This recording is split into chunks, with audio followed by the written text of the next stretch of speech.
भगवद गीता अध्याय 11 विश्वरूप दर्शन योग श्लोक 24 से 25 नभस्पृशन् दीप्तमन्यक्वर्णम् व्यात्तानन् दीप्त विशाल नेत्रम् दृष्ट्वा हित्वा प्रव्यथितान्तरात्मा धृति न विन्दामि शमं च विष्णो दंष्ट्रक्रालानि च ते मुखानि दृष्ट्वैव कालानलसन्निभानि दिशो न जाने न लभे च शर्म प्रसीद देवेश जगन्निवास। अर्जुन बोले, हे विष्णु, आपके उस रूप को देखकर जो आकाश को छू रहा है, तेज से चमक रहा है, अनेक रंगों वाला है, जिसके मुख खुले हुए हैं और विशाल चमकते नेत्र हैं, मेरा मन भय से व्याकुल हो गया है। मैं न धैर्य पा रहा हूं और न ही शांति। आपके भयंकर दांतों वाले मुखों को देखकर, जो प्रलय की अग्नि के समान दिखाई दे रहे हैं, मैं दिशाएं भूल गया हूं और मुझे शांति नहीं मिल रही। हे देवों के स्वामी, हे जगत के आश्रय, कृपा कीजिए।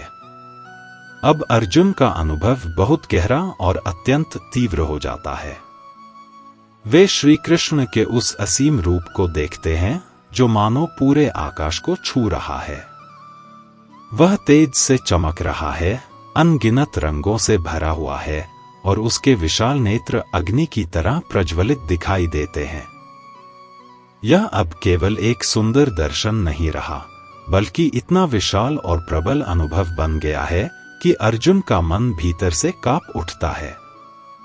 वे महसूस करते हैं कि अब उनके लिए शांत और स्थिर रहना कठिन हो रहा है, क्योंकि वे ऐसे सत्य के सामने खड़े हैं जो मानव मन की सीमाओं से कहीं बड़ा है।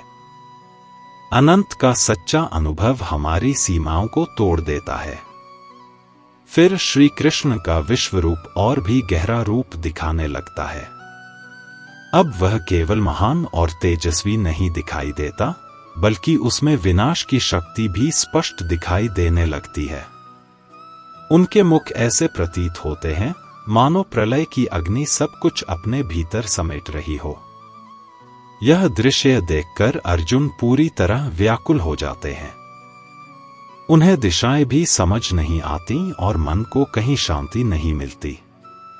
यह वह क्षण है जहां मनुष्य की साधारण समझ और नियंत्रण टूटने लगते हैं।